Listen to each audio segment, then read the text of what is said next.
Let's turn our attention this morning to the Book of Ecclesiastes. We've been going through in our Sunday school class, the Book of Experience is the little title that I've given to it.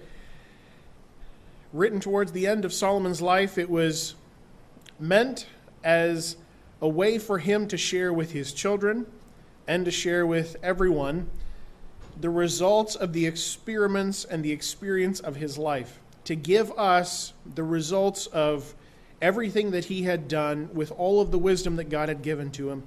And even set out at the beginning of his life, he states it, that he wanted to test to see what the purpose of life was. Is life worth living under the sun?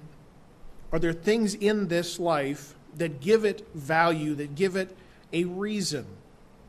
And so he committed himself to doing all kinds of different experiments to figure out what would bring satisfaction.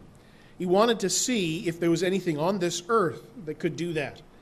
So a lot of the experiments that he does, most of them are done under the sun. So separate from God. If you remove God from the equation, what can life do for you? What is the purpose of it? But right before we jump in, let's go over our homework. How many of you read Ecclesiastes chapter 4? Good. And there's a few out there. That's good. And then the question that I left you with last week is, what is something about your work that you enjoy? God has given everything a time and a season, and because of that, he has made all things beautiful in their time, and that includes work. He has made work so that we should be able to enjoy it when we're relying on him. So what's something about your work that you enjoy?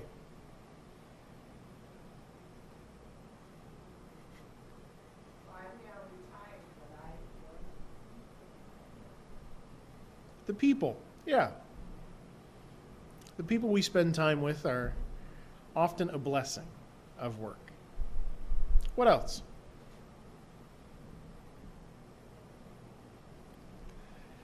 Nobody else's jobs has any good? I do a lot of driving, and I enjoy my solitude and driving, podcast while driving. I enjoy that. Thank you for it. Okay, the solitude and the ability to just be able to interact with recordings and different things like that while you're doing that, that's a blessing. It can be a blessing. Anything else?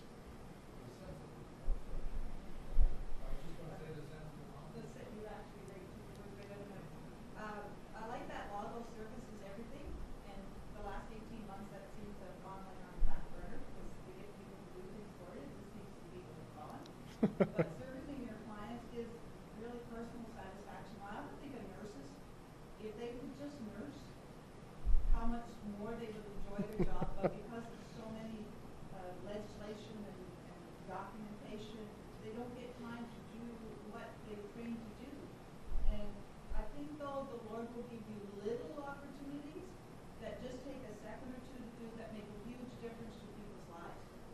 And Yeah. I think we need to look for that, because you might, in the workplace, might not have time to do what you would like to do because of the pressures, but the Lord will give us, but I do think we need to look for it, and it really does. And the only person that gets satisfied is you and the person that you serve. Nobody else knows anything about it, but I think God uses that to give us personal satisfaction and encouragement in the workplace. Yeah, that's a good one. Anything else?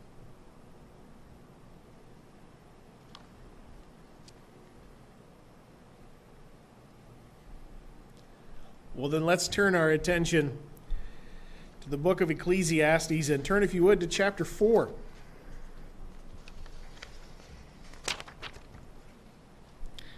This week we're going to look at the first 8 verses and divide them up into a few sections. So we're going to go ahead and read those verses. Ecclesiastes chapter 4, beginning in verse 1, it says, "So I returned and considered all the oppression that are done under the sun, and behold, the tears of such as were oppressed, and they had no comforter.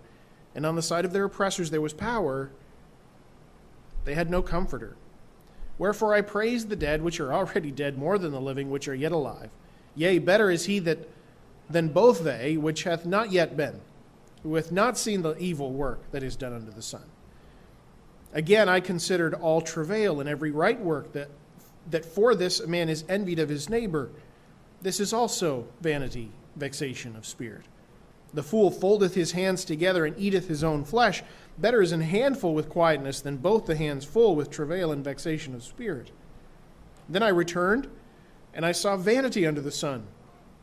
There is one alone, there is not a second. Yea, he hath neither child nor brother, yet is there no end of all his labor, neither is his eye satisfied with riches. Neither saith he, for whom do I labor, and bereave my soul of good? This is also vanity, yea, it is a sore travail. 3 times in that section he says, so I returned, or he mentions going back. So each of these sections deals with experiments that he's done before, but now he's redoing them from a different perspective. Before, he was dealing with the philosophy of things, as he was thinking through, looking at things objectively.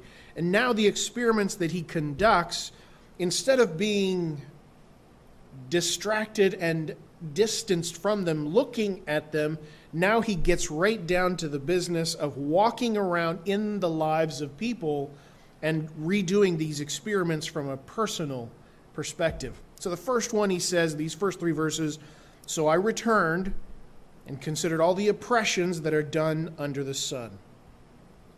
The oppressions, that word is, it's talking about political corruption. Large scale injustice. This kind of oppression is especially terrible because it disproportionately affects people's ability to enjoy life, which is what God intends for us. So once again, as Solomon looked at and redid this experiment about why bad things happen to good people and why good people have horrible things and why bad people get away with it and have good, he redoes that experiment by actually going into someone's life and looking at what's going on. And once again, Solomon was frustrated. Solomon has already mentioned and already done this experiment before. That's chapter 3, verses 16 through 18. We looked at it last week. But he has more to say about it. Because after he finished that experiment, he was walking around, interacting with people, and there was yet more that came into his mind. There were more results that he wanted to share with us, and this is the first one. He walked around and he saw political corruption, injustice on a large scale, and it frustrated him. Warren Wiersbe has this to say. He says, politics has been defined as the conduct of public affairs for private advantage. The nation of Israel had an adequate judicial system based on divine law, but the system could be corrupted just like anything else. So he continues and he says, I looked on everything that happens under the sun. So remember, these experiments are done. What will happen and can you make it through life? Is there joy in life without God being involved? What are the things separate from God that could possibly provide happiness? And he looks and he says, behold the tears of such as were oppressed. They had no comforter. On the side of their oppressors there was power, but they had no comforter. Standing up against oppression like this is overwhelming. Because there was no one to provide comfort or support. Those who couldn't help, those who could help, wouldn't. Now verse 3 is hyperbole. He doesn't actually mean that it's better for someone not even to have been born than to live. That's not what he's saying. He's using it as an exaggeration to make his point. What Solomon had done is he walked around the city and actually went into a courtroom. And as he walked into a courtroom, there was someone who had not done wrong, but was being oppressed, was facing injustice from the court system. And because they themselves had to stand up against this court, this massive, large-scale injustice, Solomon looked at them and saw there's no one to help them. the whole system that was meant to provide justice has turned against them. And that person, as he looks at this courtroom, as he looks at what's going on, he looked at that individual and said, there's not a single person to stand up for them. This kind of oppression is one of the most difficult things to deal with. It is a massive encouragement. Because what are you going to do when a system that is made to provide justice does not? Where do you turn?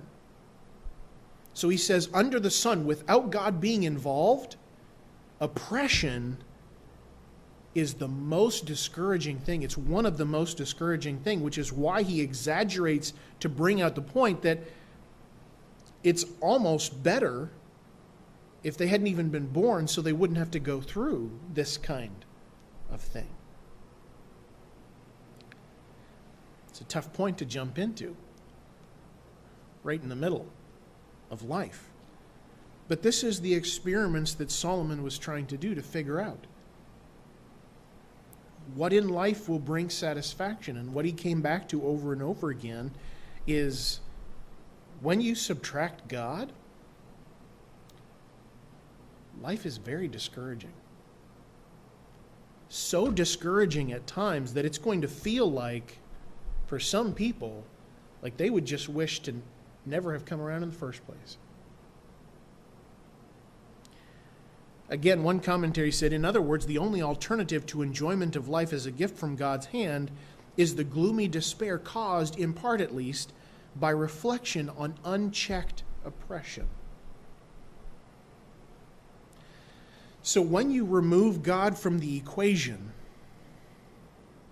what you're left with is gloomy despair, because it can feel like there is nothing to counterbalance injustice and oppression. Without God, life is so unfair that it is impossible to enjoy it. Because people don't just get away with sin, they get away with ruining other people's lives as well. And if you don't have God, what you're left with, as the quote says there, is gloomy despair. So this isn't a philosophical discussion now. This is Solomon sitting in a courtroom, discouraged and miserable as he watches this person have to go through massive injustice and having no one to turn to. If you remove God, this is what you're left with. It's overwhelming. So let's continue. Again, remember, this is under the sun. If God's not involved, if you try to find satisfaction in life without God, you'll quickly, as you live life, face some startling wake-up calls about trying to live without him. That's one of them. So again, he's not talking about philosophical, brainy ideas. He's walking around, actually seeing how things work. In verse 4 through 6, he says, again, I considered all travail and every right work, that for this a man is envied of his neighbor. This is also vanity and vexation of spirit. The fool foldeth his hands together and eateth his own flesh, but is an handful with quietness. Better is an handful with quietness than both the hands full with travail and vexation of spirit. So the next thing that he looks at, instead of just kind of thinking through how things work, he actually goes down and he visits a workplace. And as he goes to this workplace, he sees two different people. Someone who's working really hard and has reached success, and another person who is a fool, he calls him, who is sitting there twiddling his thumbs, doing nothing at all. So he walks onto this work site and sees both of these people here. And this is his conclusion. He looked at the two extremes. a man so lazy that he is destroying himself, and a man who is working so hard that that is all that he does, but he's achieved success. And he says, I considered all the travail, everything that we work so hard for, and every good thing. So it's not just this is bad stuff, but a hard worker, but all he does is work hard. And he says that for this a man is envied of his neighbor. Solomon was a big proponent of hard work. He many times, and Proverbs, the book of Proverbs, is full of encouragements to work hard, to put yourself into a work. And even the Bible makes mention, look, if you're not willing to work even, then you shouldn't gain the benefits of that. You shouldn't even eat. You need to work. Working hard is an important and a necessary part. He's a big proponent of it. But this was his advice. If you are relying on hard work in order to find satisfaction and fulfillment, he says it's just not going to work. Because you can work hard and everything that you get and all that you accomplish, in the end, what's going to happen? Well, as it says, for this a man is envied of his neighbor. So this man, one man, works so hard and devotes himself to something, but in the end, all that he has accomplished just distances him from his neighbors. So instead of working hard and reaping the benefits of it, he has worked hard and now just everybody else envies him. He has separated himself and there's no one left to enjoy it with. More than that, it's written in such a way to point out that if all you are doing is if the only motivation that you have is to work hard and to just get things done, if all you're doing is just keeping up with the Joneses, then it's just going to leave you full of envy because it's never going to be enough. Again, remember, Solomon is a big proponent of hard work. But if you are driven just by work, it's never going to be enough. There's always going to be somebody else that has a little bit more, and there's going to be just a little bit of envy. Okay, I want that. I can't even remember who it was, but one of the wealthiest people a couple generations back, I think it was Carnegie. He was asked, how much is enough? And his response was, just $1 more. If you're relying on your accomplishments to find satisfaction, you'll find that envy drives you and never fulfills. Because there'll always be somebody who has a little bit more that you want to compete with and get above, get better than. So you have both sides there. A person who devotes themselves to hard work so much that they've distanced themselves from everyone and everyone envies them, or they're so driven by hard work that all they care about is competing and winning against the people around them, and they'll never win in that competition. There'll always be somebody else. His advice, verse 6, better is an handful with quietness than both hands full with travail and vexation of spirit. His advice, find the balance between working hard and, as verse 5 says, sitting on your hand and doing nothing. In the middle of devoting every moment of your life to work and work alone, contrasted with sitting on your behind and never doing anything, somewhere in the middle here is working hard when it's right and finding a balance between enjoying life as well. That's his advice. So he said, instead of filling both of your hands up with what you're trying to do and just everything is your work, he says it's better to actually have less things less money if you can have quietness, if you can have peace. So again, remember, he's not harshing on hard work. He's not saying don't work hard. But he's saying don't fill up both of your hands so full that you cannot have peace in life.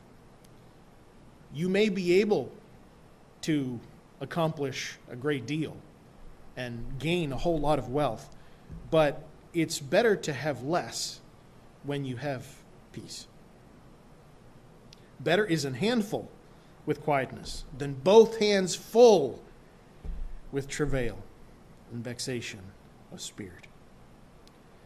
Then he continues on in that same line of hard work, because while he was there at this job site, looking at the one person who all they could do in their life was work, and the fool who was just sitting there doing nothing, as he watched this, he paid attention even more to the person who was devoting themselves only to work and nothing else.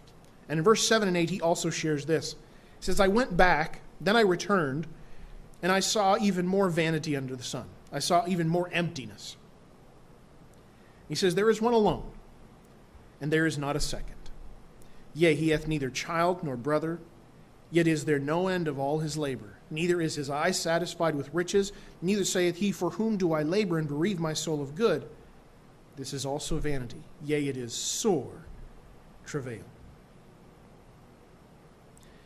If all that you do is work, and you are expecting your work to fulfill and satisfy you, you will end up lonely with no one else to share it with. That's what he says at the beginning. He was so committed to working 100% of the time that as he got to the end of his life, there was no one else there with him. He had sacrificed everything for work. He hath neither child nor brother. His own family had abandoned him. His family that he grew up with, his brothers and his father and his mother, they had left him because he had no time for anything. So as he got to the end of his life, trying to find satisfaction in work and wealth, he was lonely, and there was not a single person there to go through life with him. You'll end up lonely. And then he says you'll end up frustrated because it's never going to be enough.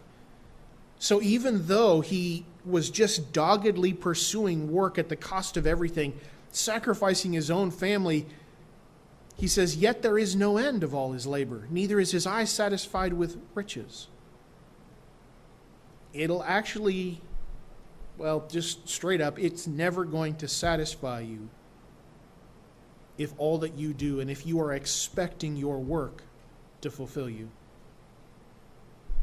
Hard work has its place, but your work will never be enough to satisfy or fulfill you. We need to work hard, but like everything else, don't rely on that for your satisfaction, because it's not going to be enough. Riches will never be enough. You'll always want just a little bit more. And then he says you'll end up discouraged because you have sacrificed everything behind you. He says, for whom do I labor? Neither saith he, for whom do I labor and bereave my soul of good? This man who had sacrificed everything, at the end of all of his accomplishments, there was no one for him to leave that to.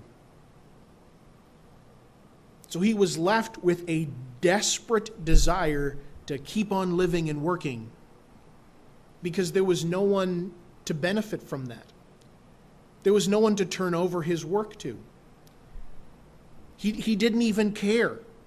There was no one that he could give his hard work to. There was no one who was going to benefit from his hard work because he had pushed away everything and everyone in this dogged pursuit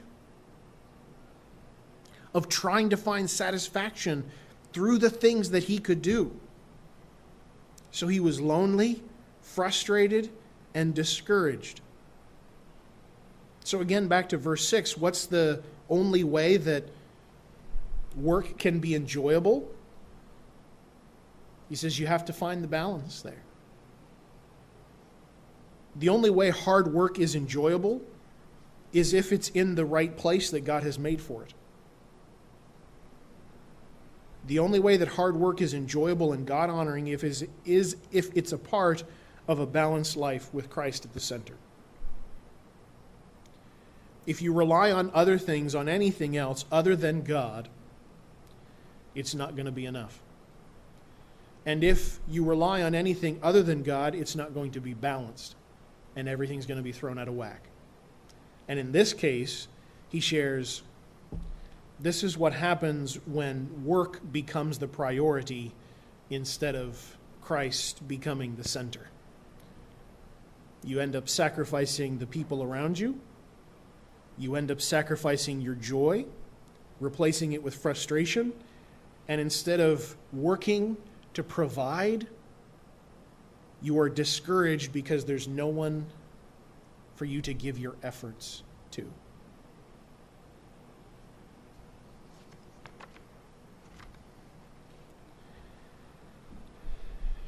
He goes back, as I said, multiple times here, these 3 times, and he walks around in the middle of life.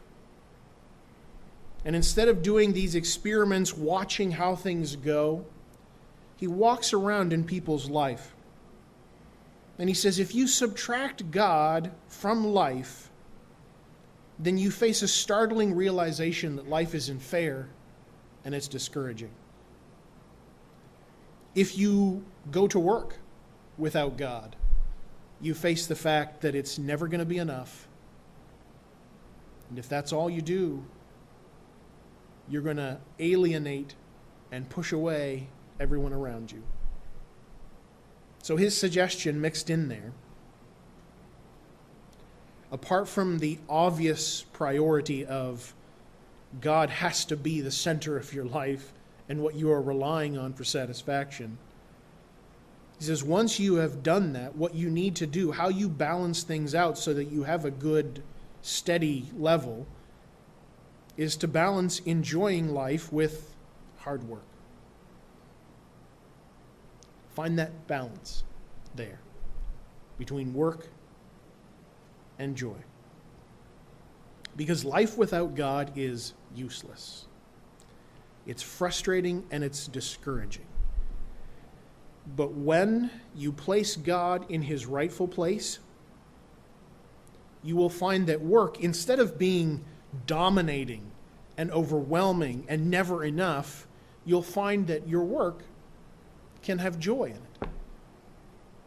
You'll be able to make it through things with a smile, even when God is in his proper place. But when you look at verses 1 through 8 here, it's a dismal picture that's painted without God in it. And that's the key we have to remember as you go through the book of Ecclesiastes all the way from start to finish. These experiments that he does are to find satisfaction without God. And in every verse, his conclusion is, without God, life is useless. With God, there can actually be joy there. There is good. God intends for these things to provide joy when he is at the center. So our homework for next week, we're going to continue on in chapter 4. But the question is, and what we need to remember and think through, is how do you maintain a healthy work/personal life balance? It's essential, it's important to enjoying life and enjoying the gifts that God has given to us. That's what he intends for us. Last week we saw that's our lot. This is our portion, to enjoy the things that God has given to us.